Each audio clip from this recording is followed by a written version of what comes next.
दोस्तों आज की वीडियो बहुत ही ज्ञानवर्धक, बहुत ही जानकारी वाली वीडियो है कि टी सीरीज के मालिक गुलशन कुमार जी की हत्या किसने की थी। आज यह वीडियो एकदम खुलासा करने जा रही है, सच्चाई पर आधारित वीडियो है। कई जगह मैंने अध्ययन किया, उसके बाद मैं यह वीडियो बना रहा हूँ कि गुलशन कुमार जी की हत्या की साजिश किसने रची, उनकी हत्या क्यों की गई, जो कि एक सच्चे सनातनी थे। हमेशा भगवान की पूजा करना, हमेशा लोगों की मदद करना, गरीबों को दान करना, बहुत बड़ी योजना लेकर के वो चल रहे थे, लोगों को मौका देते थे। पूरी जानकारी मैं आपको बताऊंगा कि गुलशन कुमार जी का जन्म कहाँ हुआ था, उनके माता पिता, उनका धंधा क्या था, कैसे उन्होंने अपनी फैक्ट्री को आगे बढ़ाया, टी सीरीज नाम कैसे रखा। सारी जानकारी आपको इस वीडियो में मिलेगी। बशर्ते आपसे एक यही निवेदन है कि इस वीडियो को आप पूरा देखें, जरा सा भी स्किप न करें। अगर आप स्किप कर करके देखेंगे तो एक अच्छी जानकारी से हाथ धो बैठेंगे। एक सच्चे सनातनी, एक सच्चे हिंदू गुलशन कुमार जी का जन्म दिल्ली में 5 मई 1951 को हुआ था। फिर से याद रख लें, 5 मई 1951 को दिल्ली में गुलशन कुमार जी का जन्म हुआ था। गुलशन कुमार जी के पिताजी चंद्रभान जी थे, जो एक फल विक्रेता थे। फल का जूस, चाहे मौसम्मी हो, संतरा हो, अनार हो, इस तरह की उनकी एक दुकान थी। और बचपन से ही गुलशन कुमार जी अपने पिताजी के साथ दुकान में बैठ करके ग्राहकों को डील करना, सामान देना, जानकारी प्राप्त करना, शुरू से ही उनके मन में था कि मैं भी बड़ा होकर के कुछ ऐसा धंधा करूं, कुछ ऐसा बिजनेस करूं जिससे मेरा परिवार आगे बढ़े। इस तरह की बात उनकी थी। प्रारंभिक पढ़ाई उनकी दिल्ली में हुई थी। दिल्ली से ही पढ़ते हुए उन्होंने स्नातक किया था और धीरे धीरे पढ़ाई के साथ साथ कारोबार में भी अपना हाथ अपने पिताजी के साथ बटाने लगे। और जब भी उनको समय मिलता था वो दुकान में बैठते थे, दुकान में बैठ करके ग्राहकों को डील करते थे, सामान बेचते थे। और उनके मन में था कि मेरा परिवार आगे बढ़े, और एक ऐसा धंधा मैं भी करूं ताकि मेरा नाम और आगे बढ़े। इस प्रकार से धीरे धीरे करते करते उन्होंने कैसेट के क्षेत्र में कदम रखा। और कैसेट के क्षेत्र में जब उन्होंने कदम रखा तो दिल्ली से ही नोएडा, गाजियाबाद में उन्होंने अपनी एक शॉप खोली और उसमें वो ऑडियो कैसेट, वीडियो कैसेट बेचते थे, जो सुपर कैसेट इंडस्ट्रीज के नाम से उन्होंने एक फैक्ट्री बनाई और वहीं बैठ करके वो दुकान चलाने लगे। धीरे धीरे करते करते उनका कैसेट इतना तेज चलने लगा, क्योंकि उनके मन में था कि मुझे नए नए लोगों को रोजगार देना है, नए नए लोगों को जोड़ना है, नए नए लोगों को मौका देना है, और जो भी मेरे कैसेट होंगे वो सस्ते होंगे और टिकाऊ होंगे। उस जमाने में जो भी कैसेट की कंपनियां थी उनके दाम जो थे बहुत अधिक थे, लेकिन सुपर कैसेट इंडस्ट्रीज के जो कैसेट बिकते थे उनके दाम कम रहते थे, सस्ते थे लेकिन टिकाऊ थे। इस प्रकार से उन्होंने अनेक कैसेट बना बना करके और सुपर कैसेट इंडस्ट्रीज के नाम से चलाने लगे। धीरे धीरे करते करते उनकी प्रसिद्धि इतनी तेज होने लगी, इतनी तेज होने लगी कि चारों तरफ पूरे दिल्ली में, गाजियाबाद, नोएडा, जो एनसीआर का क्षेत्र है, हर जगह उनका नाम होने लगा। धीरे धीरे उनके कैसेट बहुत तेज बिकने लगे और सन 1990 में उन्होंने टी सीरीज नाम की एक कंपनी बनाई। टी का अर्थ होता है त्रिशूल। उन भगवान शंकर के और माँ दुर्गा के बहुत बड़े भक्त थे।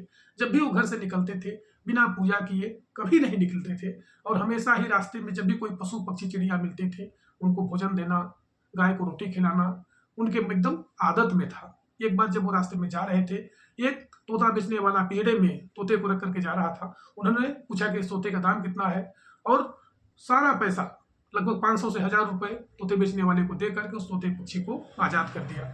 उनका कहना था कि नहीं, गुलामी नहीं होनी चाहिए। इस प्रकार से रास्ते में अगर कोई पशु पक्षी बीमार थे उनको भोजन कराते थे, अगर कोई पशु पक्षी मृत अवस्था में थे तो गड्ढे खोद करके उसे गड्ढे में डाल करके मिट्टी डालते थे, क्योंकि पशुओं से बहुत बड़े प्रेम उनके थे, बहुत प्रेमी थे। भगवान की पूजा करना, पशु प्रेम उनके अंदर एकदम कूट कूट करके भरा हुआ था।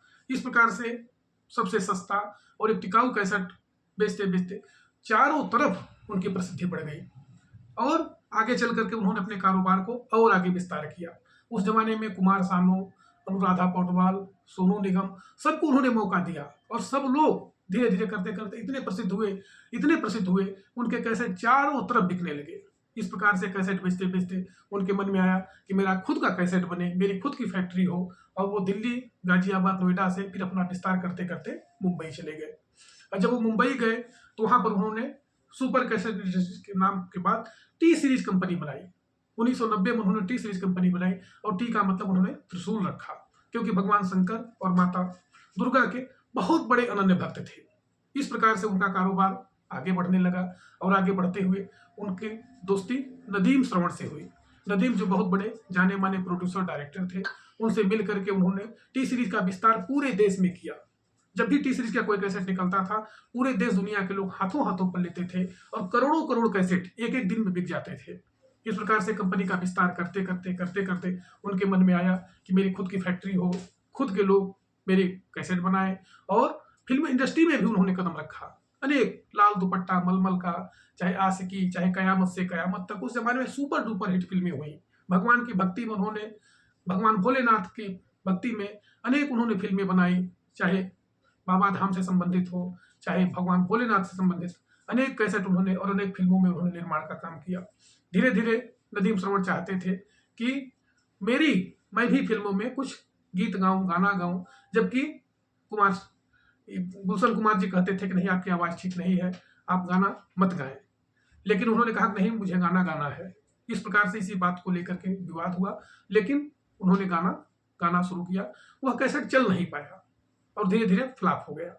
टी सीरीज कंपनी फिर आगे बढ़ती गई और धीरे धीरे जब उनका विवाद नदीम जी से हुआ, तो वह विवाद इतना बढ़ गया कि नदीम जी सोचने लगे कि नहीं, अब किसी तरह से गुलशन कुमार को रास्ते से खत्म किया जाए। उस जमाने में डी कंपनी का नाम आप लोग सुने होंगे। अंडरवर्ल्ड की सबसे बड़ी कंपनी डी कंपनी थी, जो दाऊद इब्राहिम से जुड़ी हुई थी। और दाऊद के गुर्गे जो थे, अबू सलीम, वह दुबई में रहता था। एक साजिश रची गई, दुबई में एक होटल में बैठ करके सब लोगों ने यह मंत्रणा की कि किस तरह से गुलशन कुमार को समाप्त किया जाए। क्योंकि गुलशन कुमार बम्बई में, दिल्ली में, पूरे भारत में उनके कैसेट इतने तेज बिकने लगे कि उत्तर भारत से जा करके बम्बई में वह एक चुनौती बनी हुई थी। तो डी कंपनी चाहती थी कि हम लोगों को कुछ पैसा दे, जबकि ये हमेशा मना करते थे कि नहीं, मैं इस तरह का कोई पैसा नहीं दूंगा, चाहे कुछ भी हो जाए, जब तक मैं रहूंगा भगवान की भक्ति, भगवान का पूजा, भगवान का अर्चन ही करता रहूंगा, लेकिन किसी प्रकार से किसी को कोई पैसा नहीं दूंगा।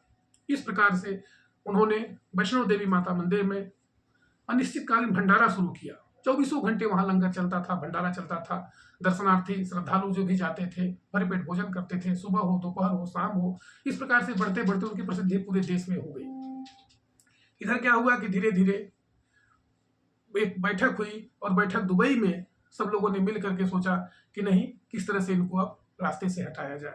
अबू सलेम और उनके गुर्गे जो थे वहां बैठ करके एक मीटिंग किए कि कब खाते हैं, कब स्नान करते हैं, कब मंदिर में पूजा करने जाते हैं। चारों तरफ एक एक सेकंड की रेकिंग की गई और रेकी करते हुए, धीरे धीरे करते हुए, अबू सलेम ने वहीं से दुबई से इनसे फोन किया कि नहीं, तुम मुझे 10 खोखे दो। इन्होंने कहा कि नहीं, मैं किसी प्रकार का कोई खोखा नहीं दूंगा। 10 खोखा मतलब 10 करोड़ रुपए की फिरौती मांगी गई। 5 दिन बाद फिर से एक फोन आया कि नहीं, मुझे 10 खोखा चाहिए। इन्होंने कहा कि तुमको पैसा देने से अच्छा है कि मैं माता वैष्णो देवी में अनवरत ही भंडारा चलाता रहूं, क्योंकि जो कुछ करना है भगवान को ही करना है, ईश्वर ही सब कुछ कर सकता है, इंसान के बस की कोई बात नहीं है। ऐसी बात सुनते ही अबू सलेम को एकदम बिल्कुल जलन हो गई, उसे घृणा हो गई कि चाहे मुझे कुछ भी हो, अब इसे रास्ते से हटाना है। कुछ ही समय पश्चात अबू सलेम के 3 गुर्गे, वो हमेशा जितेश्वर मंदिर में जाकर के भगवान की पूजा करते थे। उनका नियम था कि जब भी वो ऑफिस में निकलते थे, सबसे पहले भगवान का दर्शन करने के बाद ही आगे बढ़ते थे। बगल में ही एक नाई की दुकान थी। उस दिन भी वह भगवान का पूजा करने के लिए घर से अपने कार से निकले, सफेद कपड़ा पहने हुए थे और जैसे ही मंदिर में दर्शन करने के लिए गए और मंदिर से लौट रहे थे, वही नाई की दुकान पर 3 लोग बैठे हुए थे। उन 3 में से एक आदमी दौड़ करके आया और उसने कहा कि नहीं, पूजा तुम्हारी बहुत हो गई, अब तुम ऊपर जा करके पूजा करना। और एक गोली लेकर के जैसे ही बंदूक से गोली उसने तानी, वह गोली उनके सर को छूते हुए आगे निकल गई। इसके बाद वो दौड़ करके कुछ समझ नहीं पाते कि अचानक उनका पैर फिसल गया और वो गिर पड़े। थोड़ी देर बाद उसने फिर दौड़ करके और 3 गोली उनके सिर पर ठाए ठाए ठाए मारी। वह वहीं पर लहूलुहान हो गए और दौड़ करके अगल बगल जो मकान थे वहां वो चिल्लाते हुए मदद मांगे। कुछ महिलाओं ने दरवाजा खोला, लेकिन देखा कि नहीं, जान का खतरा है। जहां वो हमेशा मदद करते थे सबकी, लेकिन कोई उनकी मदद करने नहीं आया। एक ऐसा सनातनी, एक ऐसा हिंदू जो हमेशा भगवान की पूजा करता था, हमेशा लोगों को दान करता था, हमेशा ही आगे बढ़ने के लिए सबको प्रेरित करता था, नए नए लोगों को मौका देता था, सबको, किसी को वस्त्र, किसी को कपड़ा, किसी को शिक्षा का दान करता था, लेकिन फिर उसकी मदद करने वाला कोई नहीं आया। और वहीं पर फिर 2 लोग दौड़ करके आए और उन 12 गोली उनको मारा गया। और वहीं पर कुछ लोग उनके जो ड्राइवर थे, ड्राइवर भी दौड़ करके आया, और ड्राइवर जो ही आया, पीछे से एक आदमी ने उसके पैर पर 2 गोली मारी, ड्राइवर भी वहीं गिर करके मर गया।